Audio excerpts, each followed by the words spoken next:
States of America, and to the republic for which it stands, one nation, under God, indivisible, with liberty and justice for all.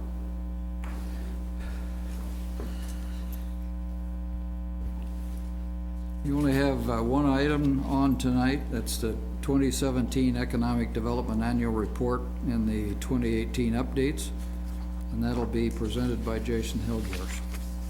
Thank you, Mayor, Commissioners. Get that mic turned on before we get too far down the road. Thank you, Mayor, Commissioners. We'll walk through. Again, this is 2017. We're a few months late. We typically are before you in the fall of ahead of the year prior. So we're obviously almost a year and a half away from when we are talking about for 2017 data. We do have a mid-year through 2018, mid-year 2018 component of our report, but again, just a reminder, we're in that 2017 period. The years past, you've seen Courtney Kramer do this. Hillary has done it as well. It's been a while since our office has been in front of you about the report itself. We're clearly in front of you, though, as it comes to you by way of agreements and applications. But the overview, as generated in the past few years, talks about that fund history. That overview of the process highlights. We'll get into the fund forecast and the summary. Accountability reports, infrastructure, and then questions you may have. Just a recap of how economic development funds have worked really for the last almost 25 years, since 1994. We met OFAB for that 5-year stretch, and then 02 to 12, a very similar format then renewed in 2012 through 2022. Our portion of the Riley County half-cent sales tax, just over 60%. So we roughly get around $3 million every year of the 5 that are generated. Roads and jobs, clearly on the road side and bridges for the county, but on the jobs and economic development, then we'll talk about our split and how we handle that $3 million here in a little bit. And virtually all the funds in that old have been expensed or pledged for commitments. Although we do have revenue coming back into those, so there's some, we can talk about that a little bit too on the KSUIC side. Process overview. Companies reach out to city administration. We partner with the chamber. A lot of times I will send my calls, and I know Ron does too, straight down to Trent or Lyle, just so that client has a better perspective of how we treat ED applicants in the community, not only from the city side, but from the business community side. If we reach a point where we're in agreement to move forward, they will submit an application. We have a return on investment model that's an Excel spreadsheet that's real close to 20 years old that we put their data into. A lot of it is based on jobs that they're creating, but also the return really looks at property tax coming back into the community and sales tax. But property tax remains that higher focus. There's a review of the application and then ultimately brought to you all for your first consideration. Every economic development application takes 2 considerations by the commission, and then finance assist in the past with monitoring that performance and the request for information. And as I mentioned, we're starting to take that back over in the city manager's office moving forward. So we made our loan. The foundation finished phase 2 building, then met all the requirements. We made the payment of $800,000. Tallgrass made a loan repayment of just over $6,000, and they were only eligible for that 80% loan forgiveness. They fell short at the time of their job creation. They had 4 when they reported instead of the 16 that were projected. And as you've read through the report, you see that total jobs created to date really stems back to 1994 and how that has progressed over that 25-year period. So our economic development forecast, when you look at these charts, again, we have them split out. Debt service is 35% of the total that we get. So on an annual basis, it's just over $1 million. Over that 10-year period, we have estimated it at 10.5. On the job side, we've got the commitment in blue, program and administration, which is also committed in red, and then what the balance is, or basically what's available to us by way of economic development funds through 2022. That's a number that's projected. That amount of revenue isn't necessarily available today. It's just what's available through 2022. On the infrastructure side, you can see we have less than $1 million that we have left to divvy out on an infrastructure side. And that's if we take the remaining 65% and basically split it in half. Nothing binds you to that, as we've talked about numerous times. We just show it this way from a reporting standpoint, so you get a sense of roughly a third, and a third on each of these categories, but you're not bound by that. That is something the commission has the discretion over when it comes to both the infrastructure and the jobs being defined as economic development. New investments in our report highlight a lot of the North Campus corridor design. There's some construction on North Manhattan that we funded and is still part of that debt service. North Denison Marlette roadway expansion, that's a project we partnered with the county on out near Marlette and Denison intersection. South Airport Road and some GA site improvements out at the airport. And then the military commercial entrance, we also used economic development funding. We continue to provide debt service support at the business park, as well as the Eureka Business Park special assessments, and our K-18 local match, which has been ongoing now for several years. We invested in the Aggieville phasing plans, both for parking and infrastructure design, and program administration between city staff and chamber staff.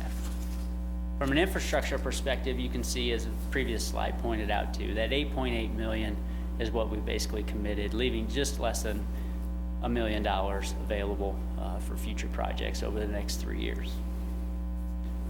And as you said, there's still 5.8 or something left in jobs in that category too. Correct.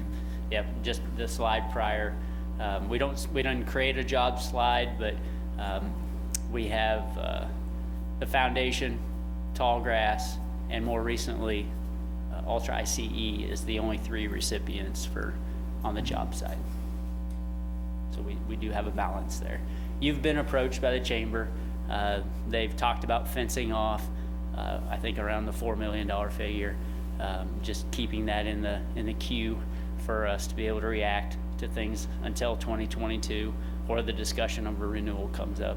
But that's essentially the value that they're referencing as available.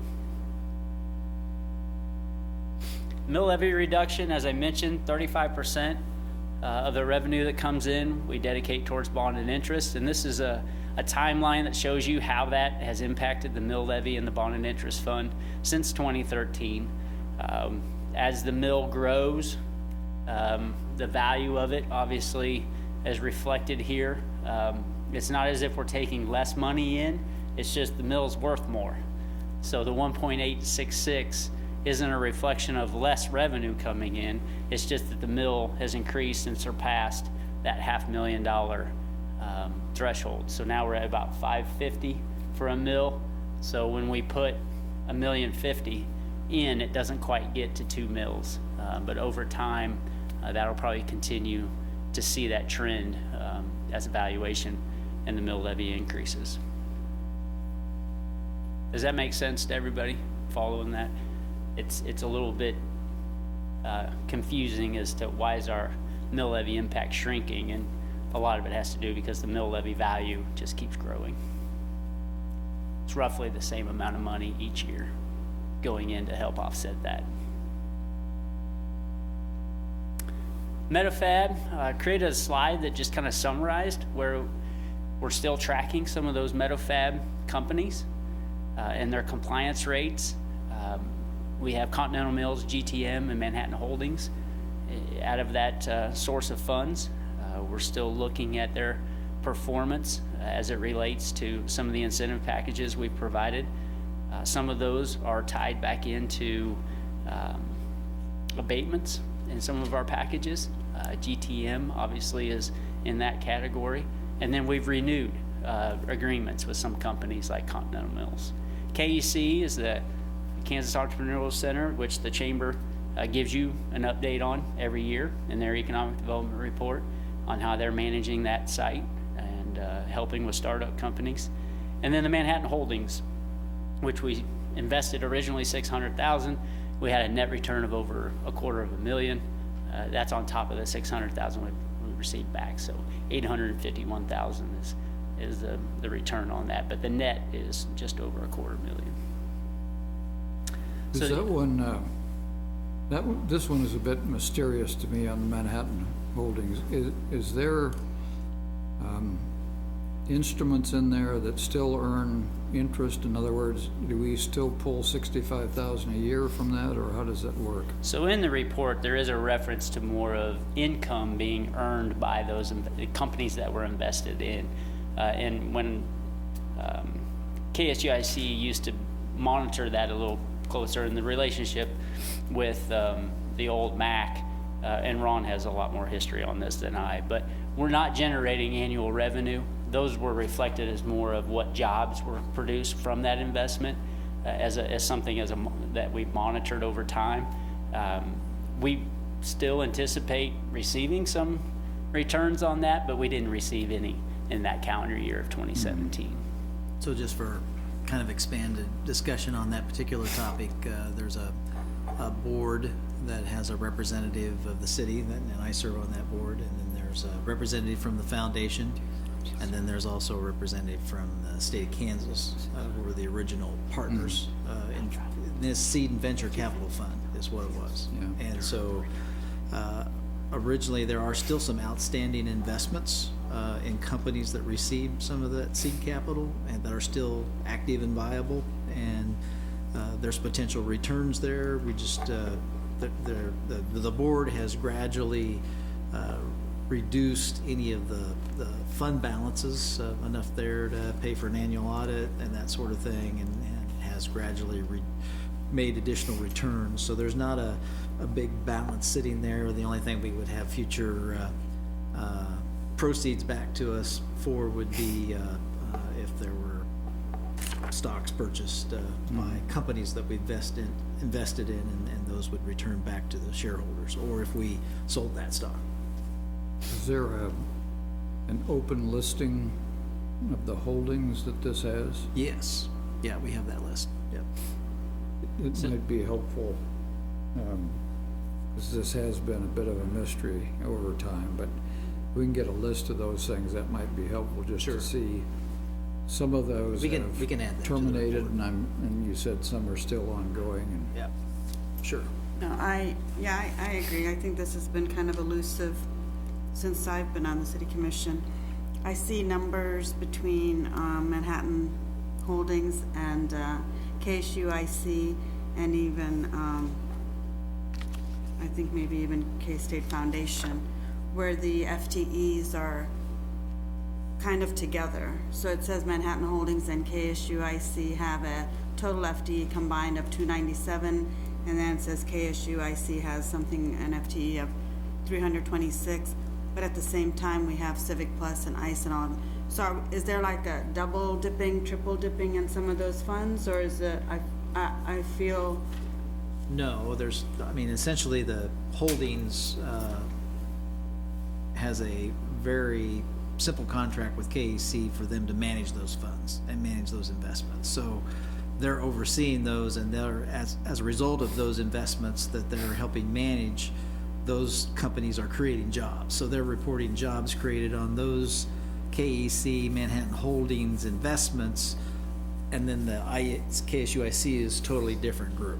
yeah. And So the only they reason it's a combine concern those to two. me is because there are funding sources from the city for those. Some of it, yeah. Some of it had funding I mean, if it sources, some has of like it doesn't. $600,000, and just from the chart that he showed was a simple example of it.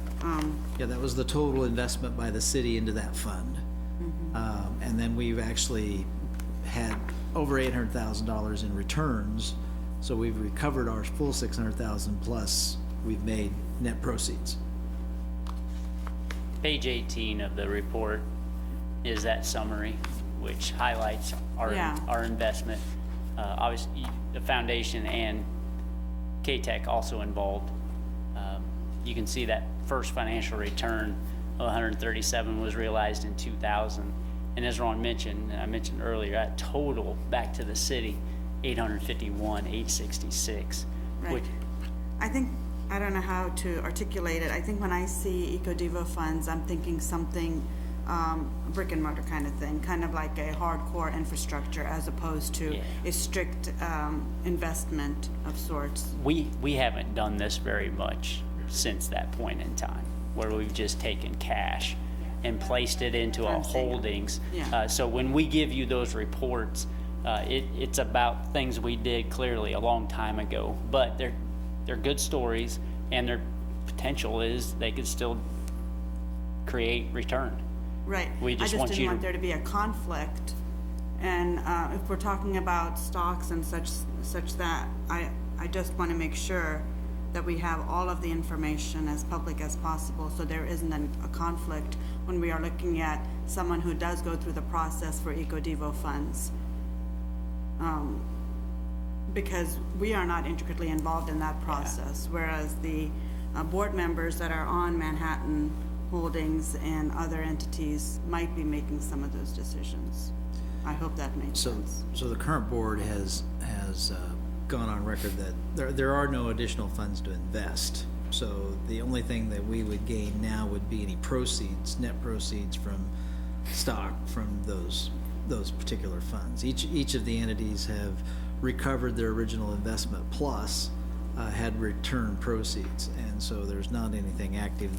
When Metafab was first set up, one of the goals was there was a need for seed and venture capital fund for startups, and that was why the fund was created to help with that. And then we haven't done any of that since then.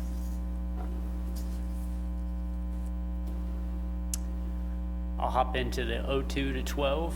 We still have companies reporting from that decade of economic development activity. Civic Plus, Flint Hills Beverage, virtually everybody here reporting at or around 100% of their compliance. KSUIC has started that repayment process for the 15 years to essentially pay us for our initial investment in the facility. I believe this year will be year 3, and then 2020 will start kicking into the $457,000 annual payments. MATC had 100%, Meadowlark Hills 102, and we still have a $1.6 million balance in that original $5 million we committed to MBAF. I think we've targeted that towards the construction of the intersection at Denison and Kimball in our North Campus corridor project phasing. As I mentioned, the 3 since 2012, a foundation basically has that 8-year window to create those 100 jobs. Their first report and evaluation will be due in year 8. Tallgrass Brewing Company had a conventional forgivable loan, $250,000. The performance grant was on the 180 for the job creation for a $430,000 total funding. Their compliance in 2017 was 81%, and I mentioned that earlier. They actually paid us back some of the loan by not meeting their projections in that given year. Ultra ICE we structured in June or July of 18. I mention it here just because it's more recent.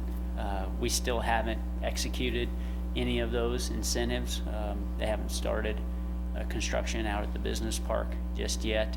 But that's a summary of that package we delivered to Ultra ICE. Can you remind us the timeline if we want to renew this and goes out to 2022? we have to have this in place on the 2021 ballot or 2020 ballot? Yeah, the tax, I believe, is through the end of 2022. With all our elections taking place now in November, we'd be better served in either 2020 or 2021, working towards a renewal of some sort. We've seen other communities do these in year 8 or year 9 and have some success, versus waiting and possibly creating a year gap between your funding streams. Just have them continuous. So I wanted to break down the Tallgrass summary.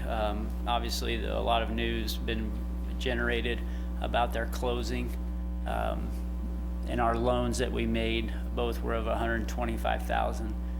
One was contingent upon that land purchase in the business park, which when they completed, we made our first payment. And then their capital investment of at least $3.2 million was made in the park as well. Roughly $5.9 million was actually invested. We offered $67,500 in a job creation. That's essentially what we've expended to date. So our city investment is $317,000 of the $430,000 that we agreed to. So the repayment back of just over $6,000 was received from Tallgrass for the 2017 reporting period. We've forgiven $95,950 of the $250. It would be $100 or closer to $100 had they performed, but based on that performance, I think that math's off $1,000. So anyway, it's not quite the full forgiveness. They paid us back $6,000. So for the remaining $150 in loans, it doesn't appear the final 6 years will be honored by Tallgrass. The way the agreements are structured, they actually get 50% credit of those loans. The other 50, which is that remaining $75,000, would be subject to a repayment. That's not a likely scenario. We're gaining more feedback from Tallgrass here recently. The company doesn't exist by the way we entered into the agreement. Jeff Gill is no longer an authority or person in charge of that company. We received word Landmark Bank actually holds the real estate and the company right now. I do believe they're obviously trying to find a prospective buyer or someone to occupy that space. A lot of rumors around about whether or not another brewery will be there. Time will tell. Nothing definite for us to report this evening. One good thing, they did make all their tax payments in 2017, which were just over $100,000 when you took their property taxes and specials. So both that payment was made. We anticipate they'll make the 2018 payment, which half was due in December, half will be due this April. So we don't anticipate any hiccups there, which would be another $115,000 back to the community for that site.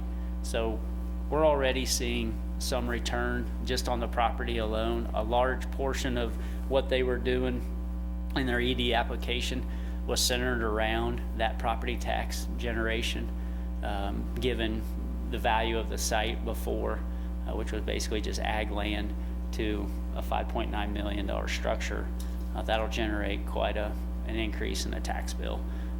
You stretch that out over our period of 20 years to look at that. They look very favorable. Clearly, we need somebody to get back in that building and occupy it and operate some sort of business.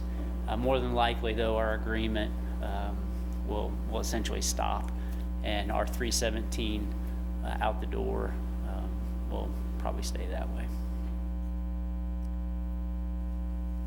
From a legal perspective, are they, is this, the way you explained it, it sounds like receivership. So they the person who holds their loan now holds the interest of the company rather than a bankruptcy.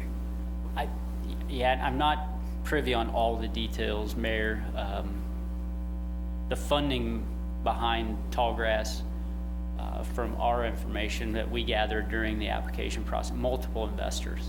So, yeah, the bank is more the entity in charge today than the actual company. The other thing, can you remind us, the building existed and then they came in and did the mod to suit their purposes. Was it 5 million for the mod, or is that the total value of the building now? We required a minimum investment of 3.2 million. They put in over 5.9 in the Okay. facility. The value of the structure today is 5.7 million. 5.7? Yeah, that's what Riley County has it appraised at. So the issue before us now will be payment of property tax. over the Hopefully it longer term, continues. yeah. Yeah. And as I mentioned, hopefully we get a business to come back in there and occupy some space. Yeah, it was a rehab. You're right, Mayor. I mentioned ag land before. It was a rehab. Yeah. Thank you. So our part was 3.what million? It wasn't in the millions. It was 317,000. 317, okay. Yeah, of the 430. Yeah. Um, Well, no, I was thinking of they made improvements worth 5.9 million to the Yeah. structure. Yeah, our agreement required a minimum of 3.2. Okay. Oh, 3.2, that's where I was lost Yep. track. Okay, Yep. thanks.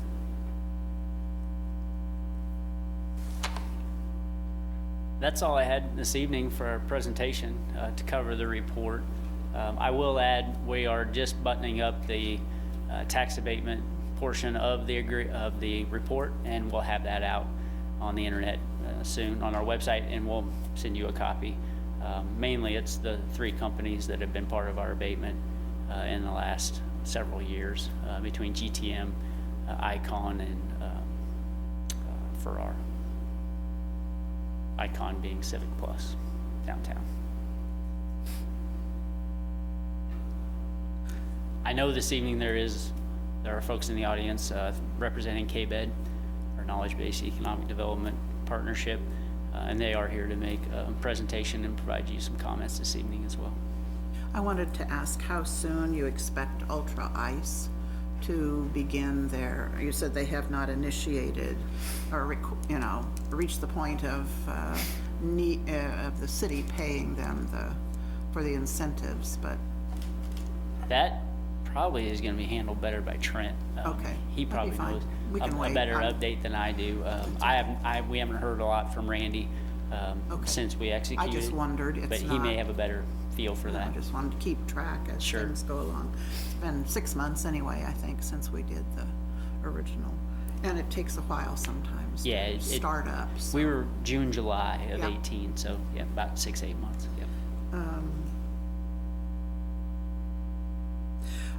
Are you going to be talking about the rest of the report too at any, or? That was our summary of it. That was, okay. Yep. We can certainly go to any page that you'd like to Sure, speak to. I figure you probably could.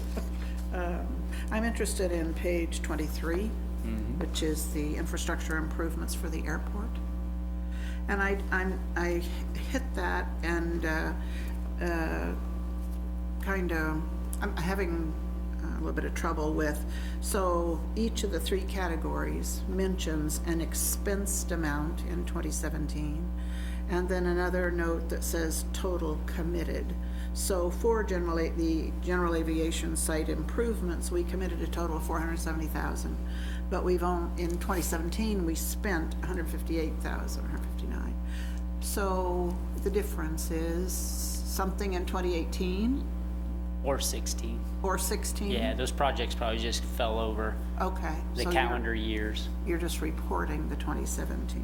Either that or we temp noted them, and those are the 3 years spread out on some of those. Yeah. With regard to the airport military entrance, I know that when we approved it initially, that the military entrance was also like a commercial entrance. And have those been separated now? Or can it be both a military entrance and a commercial entrance? Are those conflicting? Or would the military entrance just be controlled? So when we ever get a quick shop or a gas station or a restaurant there. Yeah, So we did relocate the main access to the military ramp to the west. Right. And that same access road could be used for the commercial tract as well. you just go right or left? It would serve both the military, it's like a frontage road. Yeah. To the military ramp, but it would also be a frontage road to the commercial tract. Commercial area. And what are they using right now? The military ramp is using Is that being access. used. It's right. not the one inside the main airport? Correct. Okay. All right. I just haven't been there. They moved when- all their control Uh-huh. measures and all of that to access it off that. I just haven't been there particular area. when yeah. I assume the commercial side would just tee vehicles were off that. coming. Yes. Comes yeah, off, You can yeah. either go that way or straight into the site. Straight is up, the, yeah. Okay. Right, Yeah, so this is the apron right. military. Yeah. Okay. So, okay. I think I would personally just like a little bit more information on what year. So if we committed $329,000 to the military entrance, let's say, then you could tell me what year you committed the rest of the money. So, and not now, I don't. Yeah. I just mean, that's something I'd like to request. It is on our website, Yeah, and, okay. and we have the, it won't take me very long. If there are other questions, I'll find it for you.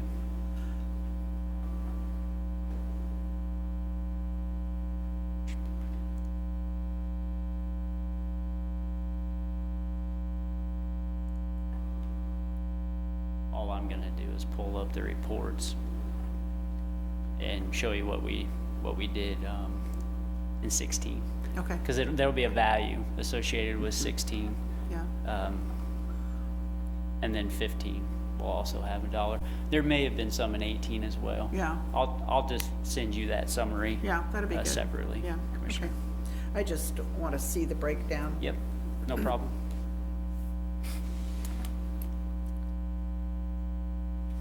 Any other comments or questions? Why don't we have anybody in the audience who, and maybe Trent, do you want to come up and make a few comments? Be good.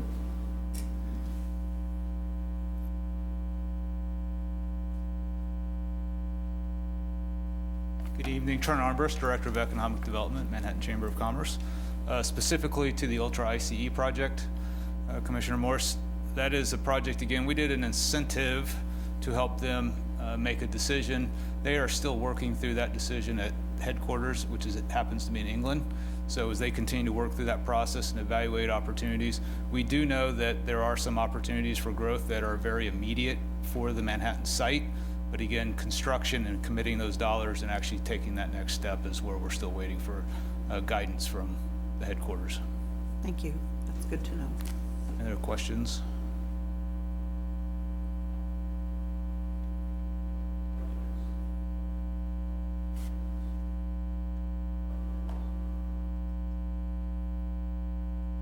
I will make a comment, if I may, Mayor, on the Tallgrass building. I have been part of some of the showings of that facility to other companies, and that continues to be an ongoing interest. There is national marketing of that building that is going on, but again, that's being done through the bank, but we do continue to have slight interest and showings of that building, and hopefully we get it sold soon. On page 18, and I don't know if this is Jason or you, but it's MATC. And it shows the target as of June 2017 and actual 381. I remember that we changed our criteria from number of jobs to number of students. And this, if this is back in 2017, this may be the earlier amount that we awarded them rather than the second one. I know we've done 2 in recent history. So, but this says the target was 392. It doesn't say what, but it's under workforce development. So I'm thinking this one must not be the student count, but I don't think there are that many employees there It's actually about turning students out into the workforce. graduating. And Jim's here, he can Okay. expand All right. on it if he'd like, but I'd just like to, I think we just need to clarify in the report what we're talking about, because okay. it looks like jobs, because Yeah. everything else we do is jobs, so. So, I mean, a college president never turns down a chance to talk, right? Perfect, Yeah, that relates to the number of graduates. okay. And then deeper, I think, if I remember right in the agreement, it also relates to the number of credentials those graduates earn. So it's kind of a twofold thing. That number doesn't totally reflect on the credentials that they're earning from that are industry recognized, nursing licensures, dental hygiene licensures, all the ASE certifications, et cetera. Sorry we didn't quite make it. We came close. We still tend to lose a few students to good job offers before they complete their programs. For some reason, they don't want to finish English or math and go take the job. But Okay. we do appreciate your support. Things are booming. We're at capacity and working on some other things. And you've all been fantastic. You've been out there, and thank you again. Any questions? No, you've answered the question, thank you. Thanks.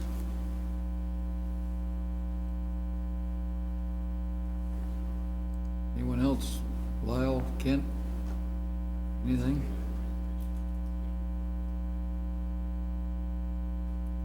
We're going to do a presentation on KBED, and that may generate more questions, but also answer some of your questions. So if you're ready, Mayor, Terrific. we Yeah, can go proceed ahead. with that. And Lyle's going to kick it off. We're going to give him one more chance.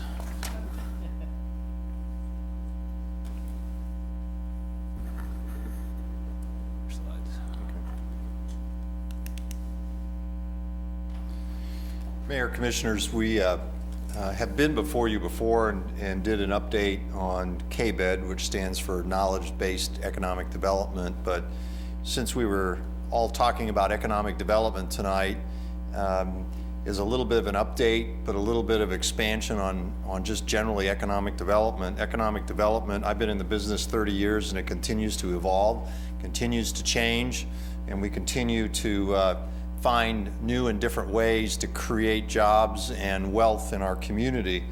And on the screen, there are 2 words here, and I think those of you that have known me for a long time, collaboration is a huge, at least culture that I try to work on, both within the chamber and outside the chamber in the community.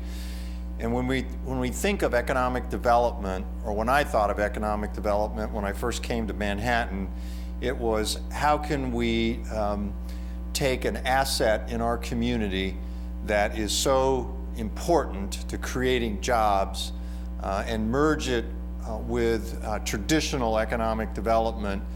And I think that Kansas State University is a driving force. And I learned this coming from other university communities and observing the importance of a major university in your community, especially for the research and the talent that's there.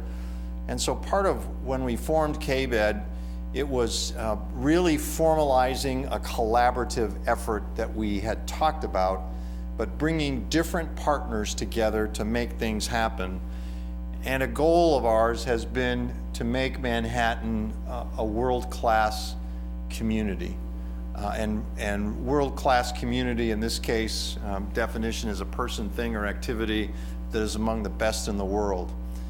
And I think that we have shared this with you, but KBED has now been recognized both nationally and internationally as a unique collaborative effort that is creating wealth and jobs. And there is nothing like it in the United States. There are things that may mirror it or look close, but we have yet to find something that absolutely mirrors what we're doing with KBED. And I think that's important because as we talk about economic development, this is something, when we started this 10 years ago, This is something that was new, was innovative, and continues to be innovative because it continues to evolve. And I think that you're going to, there's 3 other people going to follow me, and I think you're going to see a little bit of what's our progress, a little bit of an update, but then kind of looking ahead as to where are we evolving to in economic development, and how can Manhattan and the city of Manhattan, the Chamber, and all the university entities that are partners in this, and some of our other regional partners. We just recently took in Pottawatomie County Economic Development Corporation, and we've had the North Central Commission as part of this. And I think that A, we should all be proud of this, and B, the future looks really, really, really good as this model continues to move forward. So with that, I'm introducing Rebecca Robinson, who is going to come up and give you some of the statistics here. And then we're all going to be available for questions. Mayor and Commissioners, again, thank you for having us here this evening to give you an update. In addition, thank you for your continued support of our Knowledge-Based Economic Development Partnership. Not only do you invest resources in this partnership, but you also allow your staff to engage with us on a day-to-day basis. So again, thank you. Last year when we were here, we went into a lot more depth about what the partnership was, because we were celebrating our 10th year of this partnership. Now that we're in our 11th year, we assume that you're experts. So if you'd like any more details, we're happy to sit down with you again one-on-one to talk through what that partnership in detail looks like. But today I just hope to give you some of the updates on the progress we've made over the last year. As a reminder, KBED is a university community partnership, but it's not just a structure. It is a collaboration, it's an activity, it's a shared vision and a strategy that we have between the university and our community partners. It is, for Manhattan, knowledge-based economic development or technology-based economic development is a team sport. It's not something that happens with individual players, and these partners you see on the screen are all active, involved, and valuable players on that team.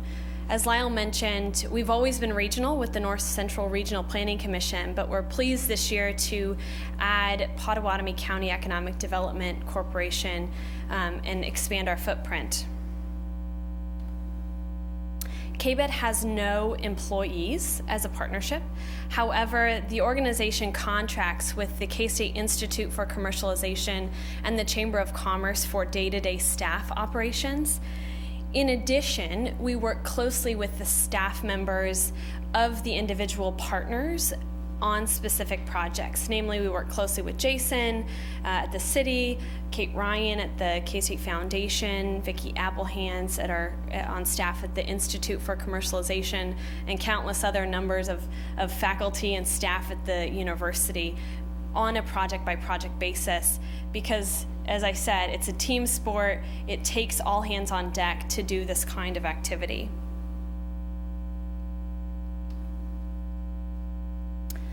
Over the past year, we've continued to have tremendous results in terms of numbers of job creation and economic impact in the region. Since our last report, we've accounted for over 24 new jobs.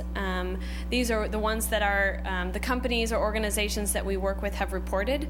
We anticipate and expect that there are probably others, that don't report and aren't required to report directly to us, but KBED played a very strong role in the organization's attraction, relocation, or expansion to the region. That number, since our inception, represents a total of over 500 jobs, and those are net jobs. So as companies come, go away, scale up, scale down, we're talking about net jobs that exist in the community.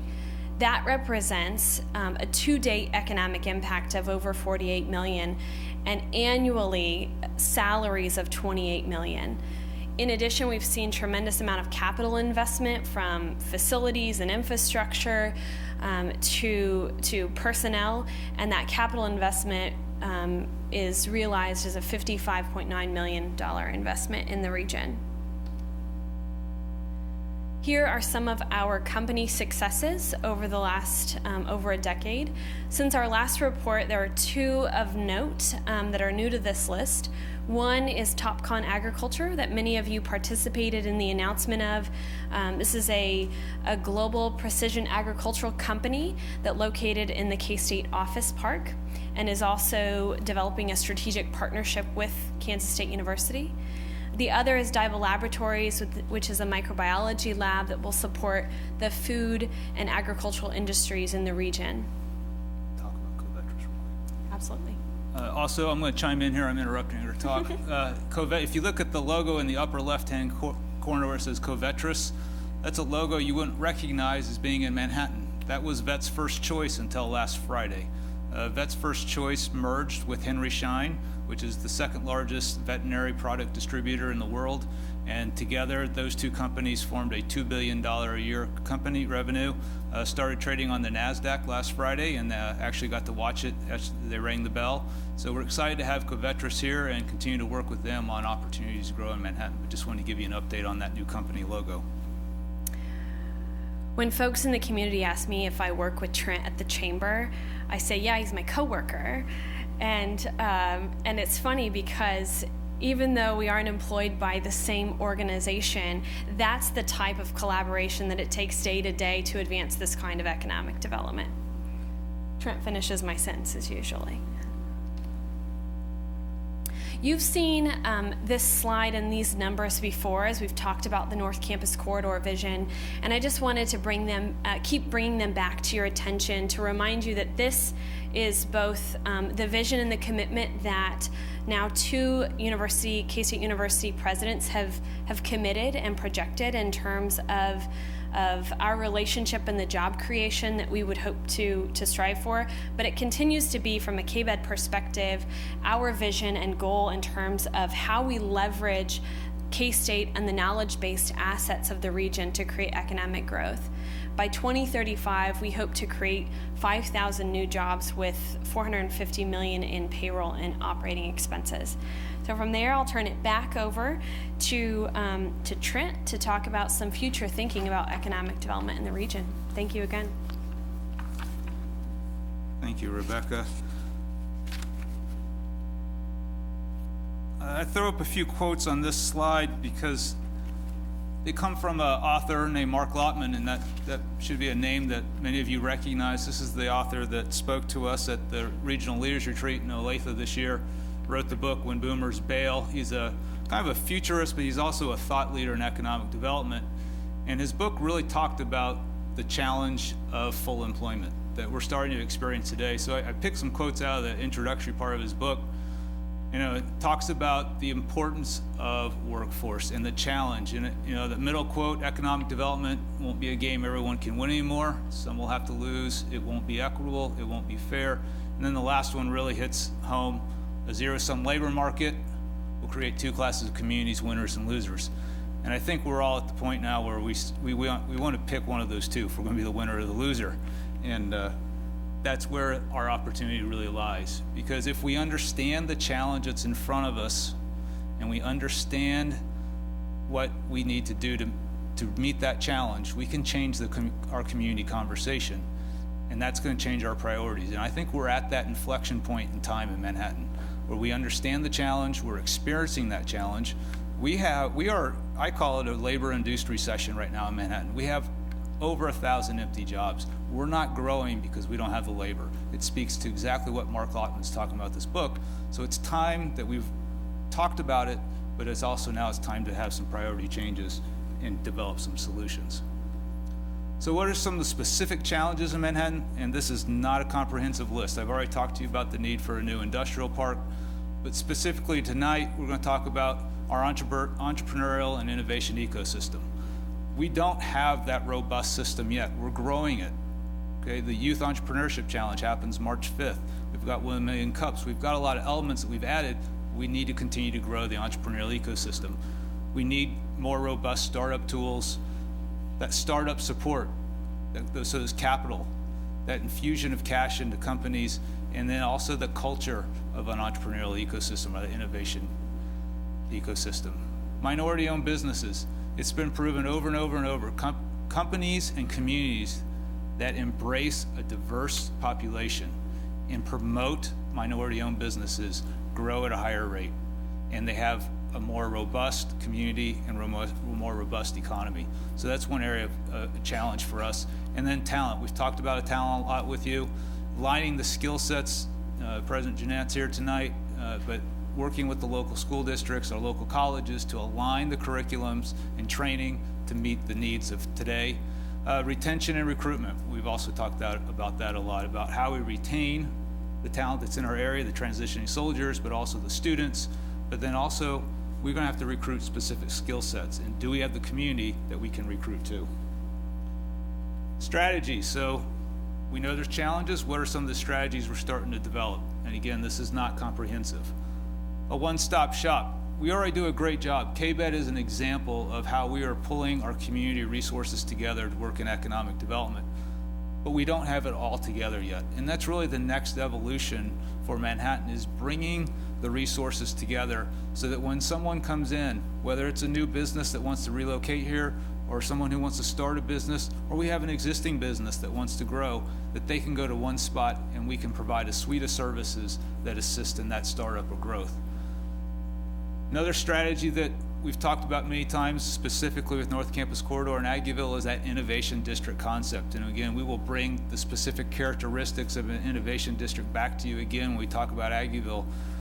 But it's really focused on people and the networking, that density, a geographic area, all of those elements integrated into the community through transportation, broadband, all of those elements we've talked to you before, critically important in an innovation district, but that draws talent. Talent draws companies. And then robust local programming. This is really an area of growth for us in Manhattan, focusing on net importer businesses. Manhattan will grow or shrink based on our net importers. We've seen that with K-State. K-State is a net importer business in this community. When they've shrunk, you can feel it in our economy.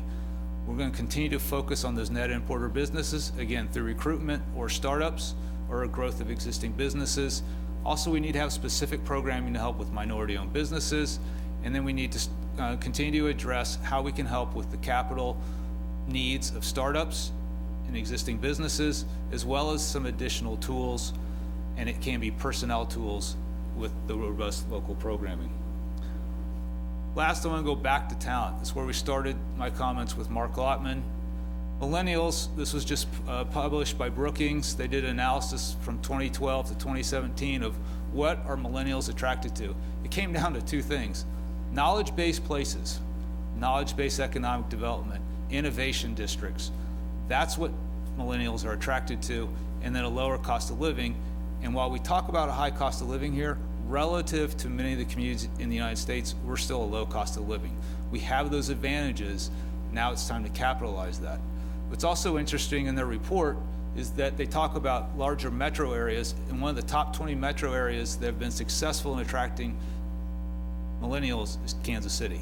And so we can look to our neighbors, we can partner with our neighbors and learn from them. So with that, I'm going to turn it over to Kent Glasscock. Let me ask you a quick question before you get away. You know, we've talked about quality of place for a long time. Yes. When Brookings did this, is quality of place mentioned, or is it absorbed in the other two? It is absorbed in that the knowledge-based area communities have a lot of those elements that you see in the innovation district. So when you're talking knowledge-based, it is that innovative culture is part of that knowledge-based community. So those elements are incorporated. One of the things we've kind of been embarked on for a couple of years there is thinking about how we make the place more appealing, how we provide services, how we do streetscapes, how we provide parks. And broadband obviously is a part of that, but I just want to make sure that we know what road we're going down here. And again, we will be back in front of you with an expanded strategy that is more comprehensive. Just wanted to touch on a few elements tonight as we talked about KBED and some of the areas that we have focused on in KBED. Good, thanks, Trent.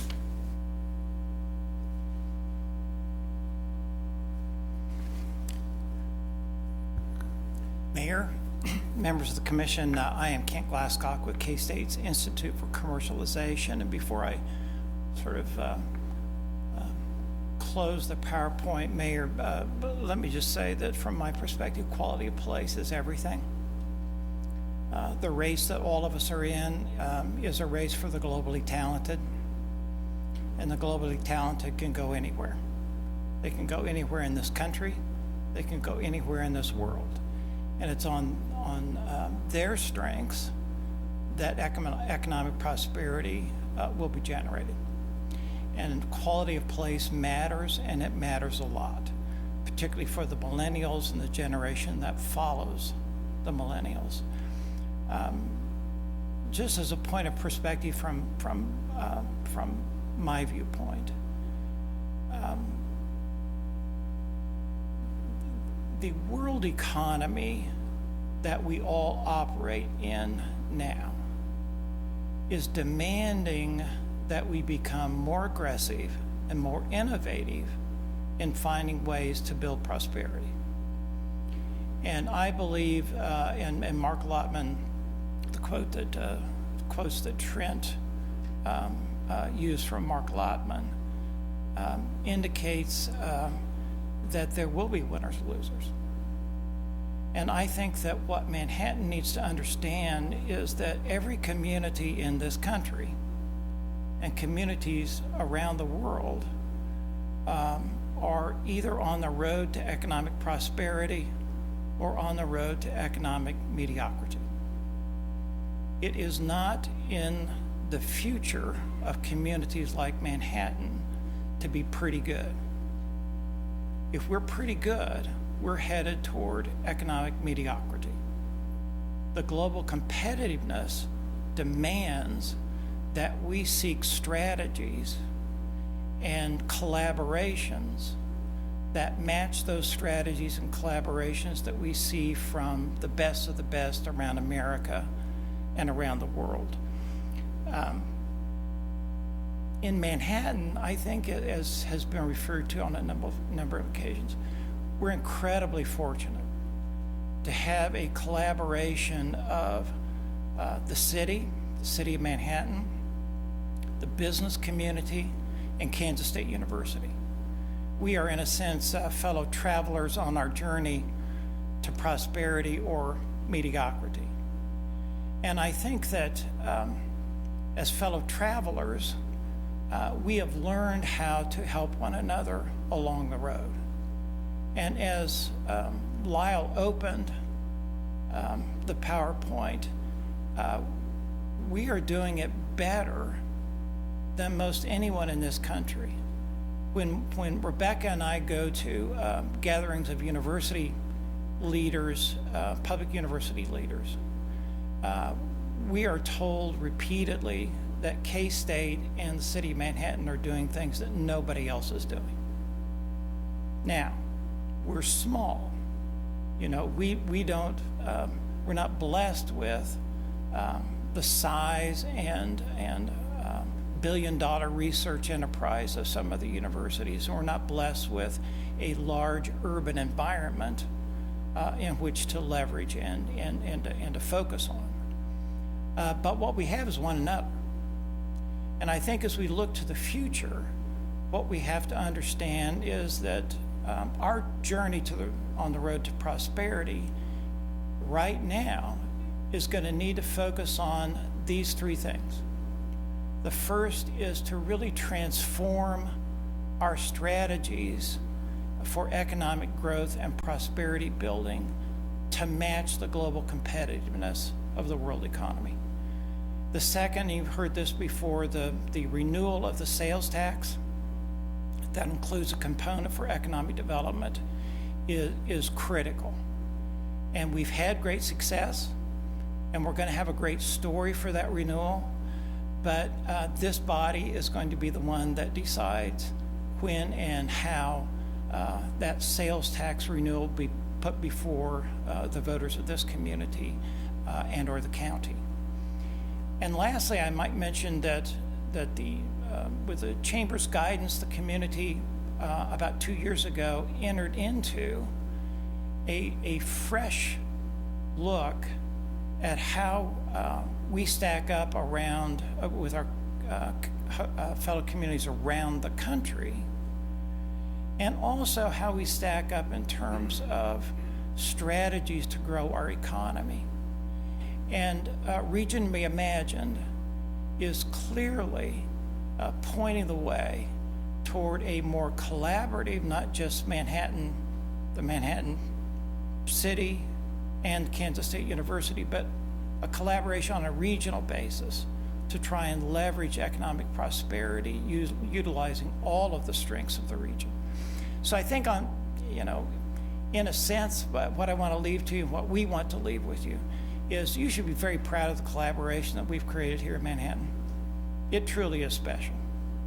And I think you should be very proud of the strategies that we have begun to identify and adopt. They are working, but they need to work better. And we need to be even more aggressive and more innovative. And the only way that we can carry on down the road to prosperity is for all of us to work together.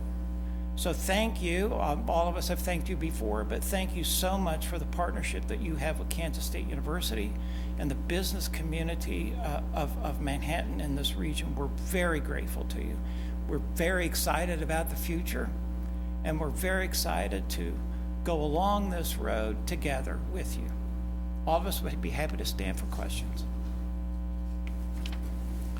Just a couple of general observations, and you and I have talked about this before, so I know I'm not putting you on the spot, but you know, as you look around the nation and you look at all the economic indicators, the cities are kind of like magnets. In other words, the larger you are, the more magnetism you have. The more bait you can put in the water, the larger hooks you can use. So Manhattan is a little bit of chicken and egg. In other words, we need to keep more people to attract businesses, and we need to attract businesses to keep more people. So what this argues for, obviously, is a breakout strategy. What do we need to do? What do we need to put down to get that first step going, to attract what we need to attract? And I mean, we've got advantages that others just don't have. So one of the things we've always talked about is kind of this collaboration, which is intellectual strength. And we've got things like INBAF that nobody else has. These are levers, you know, that serve us in the future. They're not quite here yet, but at least the intellectual part is working. So the establishment of something, the entrepreneurial center or something that helps to kind of leap ahead, I think has great promise.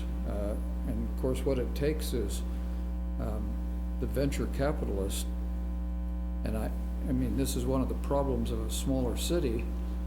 Those kind of funds are simply not easy to come by. So, we have to get investors who have deep pockets and willing to take risk because of the return. So that would be my equivalent of fishing in the bigger pond here, even though we've got little hooks. Well, and I think you're right. Our strategies will have to be tailored for the opportunities that Manhattan presents and that Kansas State University presents and the region. And I think that we are slowly putting those strategies in place, including strategies to leverage INBAF, and INBAF as part of animal health, as part of the Global Food System Initiative at Kansas State University. But I think you mentioned the Economic Prosperity Center concept. I think that's important because also nowhere else in university communities that we are aware of has there been an aggregating of capabilities from the host community, the business community, the university, and key players, such as in our case, folks like Kansas Farm Bureau and others, you know, SBDC and others. As Trent pointed out, and one of the reasons he concentrated on that entrepreneurial component is we're not really strong there, and we have to up our game. And capital is a critical component, and we're like a speck of dust for venture capital. And I think the way for us to approach capital formation is to leverage on areas of true excellence that we have here that is of interest to the global private sector.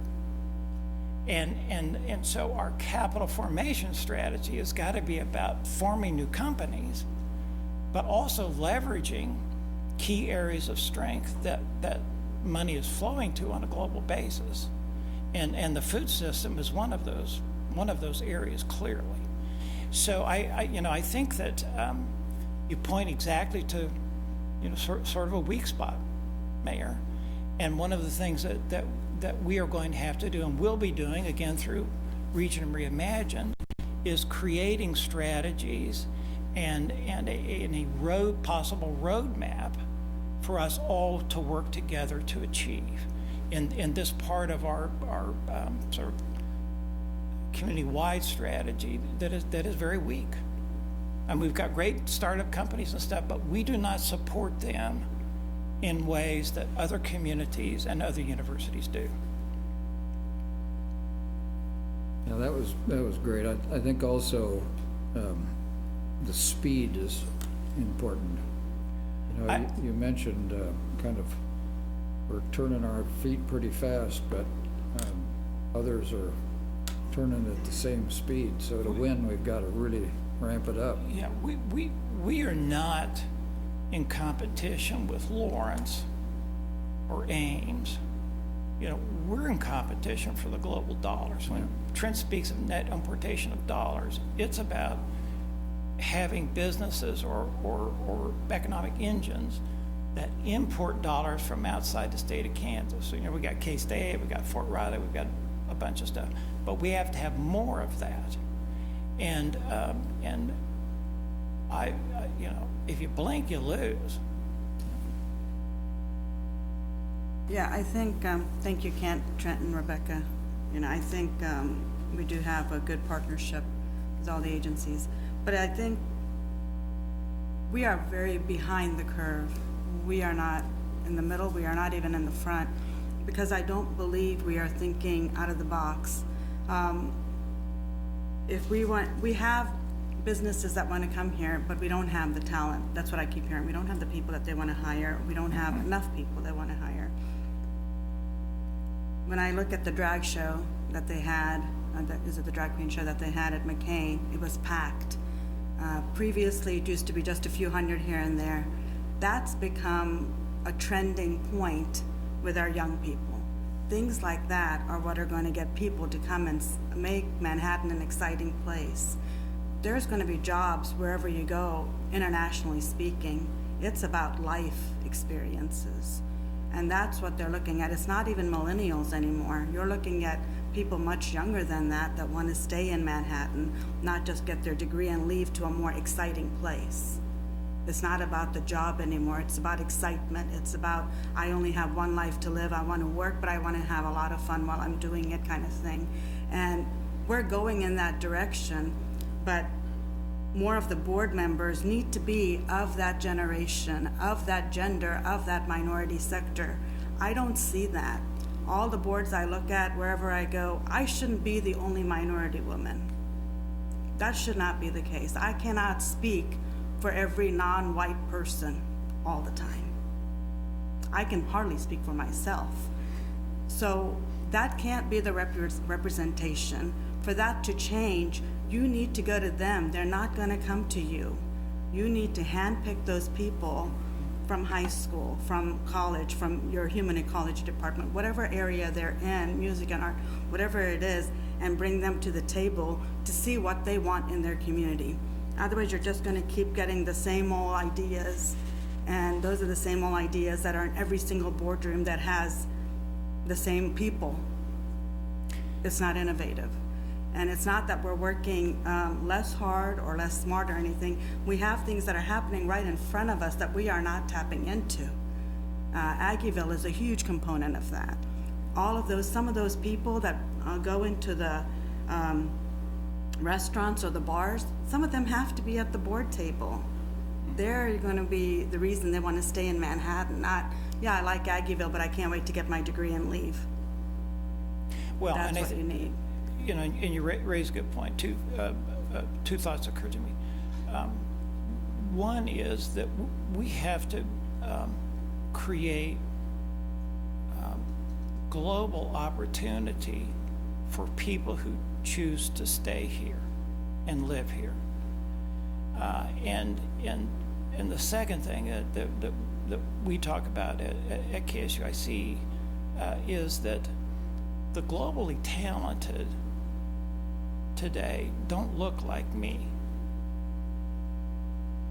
You know, the globally talented are multicultural, and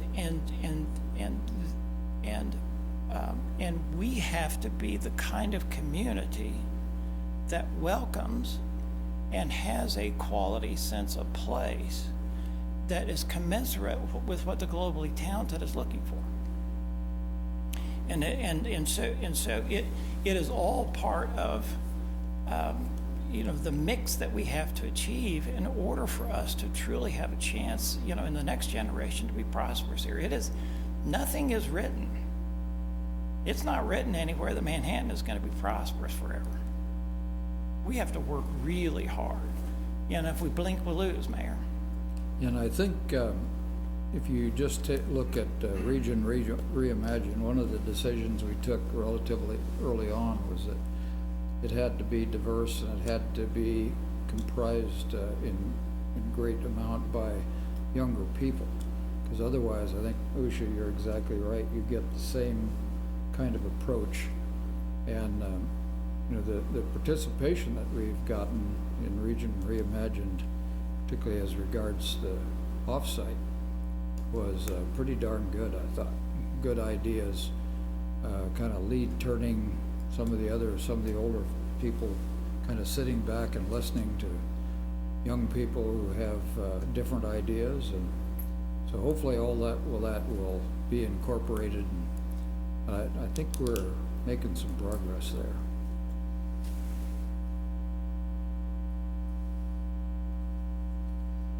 Mayor, members of the commission, thank you so much. Thank you Appreciate very your much. partnership. Appreciate it. Thanks for what you're doing, all of you. Any other comments, questions? I just want to make one, you know, Kent mentioned, you know, economic development, sales tax renewal, and, you know, that's one of the things we talked about at goal session, and I'm all for doing that as early as possible. I think, you know, 2020 would be a good time to put on the ballot, but also, you know, change the structure of it so that it's a citywide tax and covers the Potawatomi County side of the city because we have all those businesses there. And then that will substantially change the amount of money that would be available for various projects. And I really think we need to get going on that. That's something we can, you know, concrete do right now that will impact, you know, all the vision that everybody has for future things.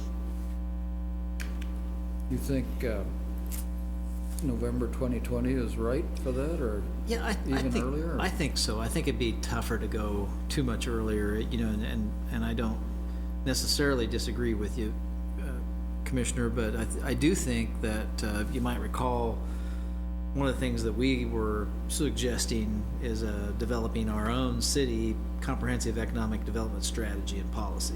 And we just adopted CIDs, and there's some other tools out there that, you know, we're definitely way more conservative on usage than our competition is. And so, you know, one of the things that we've begun to do as staff and partners is to look at those so that not only can we develop a comprehensive strategy for the city for economic development, but as a community, so that the chamber in their efforts for what the businesses are doing, certainly the foundation has taken a significant leadership role in overall investment in folks in areas that they are focusing on. And so we all need to be cognizant of what each other are investing or in and what our goals are, and then work together to make that a very comprehensive strategy and approach, which I think will be tremendously informed by Region Reimagine. I'm not saying Region Reimagine is going to be the be all that end all, but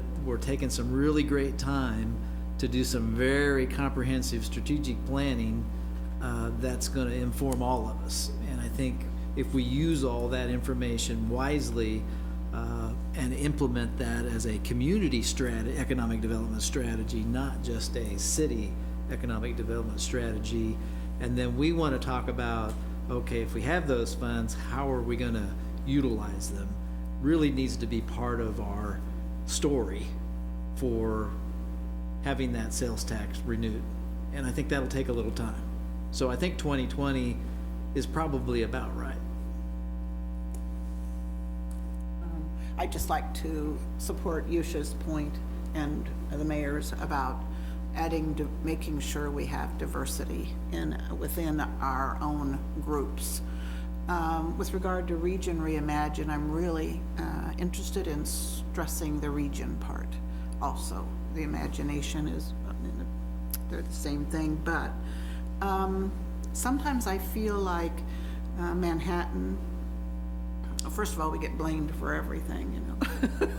But on the flip side of that, I feel like we're an island sometimes with Fort Riley, the university, the city, but when I'm out in the surrounds, I don't get that same message, that interest in regional kinds of cooperation. And I'm anxious to begin to hear that out in those areas. And I'm on the Flint Hills Regional Council, and we talk about it all the time. But even some of those jurisdictions, the sense of a need for that regional cooperation ebbs and flows depending upon who you elect. And sometimes it's not as strong a message as other times. And so we're all in this together. We aren't just this little island. And I'm proud of Manhattan too, and we all should be. But sometimes it gets really lonely, and the burden gets heavier as we tend to be the only one with any money, because we have the economic development sales tax, and everybody wants it. So I'm just anxious for us to get the biggest bang for the buck we can, but I also hope that those other communities that brag about their low taxes join this effort, because it's critical that we work, as you said, we work together, not just among the 4 or 5 of us, but the broad group here in the central part of Kansas has to work together. So that's my speech for today. Yeah, I was going to say, I think we've talked about the sales tax, bringing it back several times. I don't think there's a problem with that, but that's just one small component of the big picture, because even as we look at our own budget coming up, that's going to be another type of conversation. So we need to be careful on the sales tax, especially we don't know what's going to happen with the budget session in Topeka either. So that's another one. If they're going to keep cutting taxes or giving tax exemptions for corporations or other organizations, we have to pick up the tab on our end. So that means getting revenue in some other manner. So we just have to be cautious as we continue to talk about sales tax, whether it's 1%, 0.5%, whatever it might be. Just one other point, and appreciate Commissioner Morse's comments. I think, one of the things that I've been associated with is the regional leadership class structure, which has been kind of revamped over the last several years and representative truly of the region. And you go there's Junction City, Geary County Days, there's Manhattan, Fort Riley, there's K-State, there's Topeka, there's Potawatomi, Wamego, and we just had our class graduation in Wamego this past Friday, and one of the things that group has done, I think this is maybe the third or the fourth year, is they take on a class project, and they decide where in the region are they gonna do their project and where's their benefit. So you have this regional group working together on problem solving, and I think more of those type of events, it could be, we had the first regional conference last year, having it this year in Junction City, so just those kind of things. I know the chambers are collaborating, and GMAC, and there's just all kinds of things going on, and the more of that we do together as a region, the more we'll be interacting and helping each other. So I appreciate that comment.